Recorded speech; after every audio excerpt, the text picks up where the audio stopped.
জন্ম ও বেড়ে ওঠা আমেরিকায়, তবে গত 4 বছর ধরে পরিবার নিয়ে ভারতেই বসবাস করছেন ক্রিস্টেন ফিশার। সম্প্রতি সোশ্যাল মিডিয়ায় একটি ভিডিও পোস্ট করে ক্রিস্টেন জানিয়েছেন কেন তিনি আমেরিকার নিরাপদ জীবন ছেড়ে ভারতে চলে এসেছেন। সোশ্যাল মিডিয়ায় ক্রিস্টেন লিখেছেন, আমি চাইলে আমেরিকায় নিরাপদ গড়পড়তা একটা জীবন কাটাতে পারতাম, কিন্তু আমি ভেবেছিলাম জীবনে একবার সাহসী কিছু করে দেখা যাক। সেই পথেই আমি হেঁটেছি, ভারতকে বেছে নিয়েছি।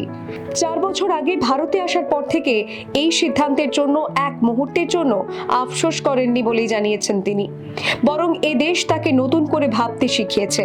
তিনি জানান, এই বছরে এমন কিছু অসাধারণ মানুষের সঙ্গে আলাপ হয়েছে, এমন কিছু জায়গা দেখেছেন, এমন কিছু খাবার খেয়েছেন যা তার মন, তার দৃষ্টিভঙ্গি বদলে দিয়েছে।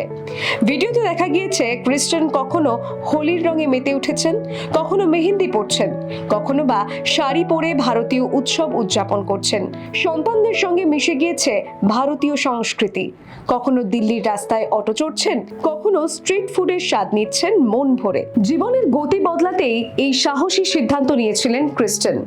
সোশ্যাল মিডিয়ায় অনেকেই তার এই ভারত প্রেমকে কুর্নিশ জানাচ্ছেন। Bureau report, the wall.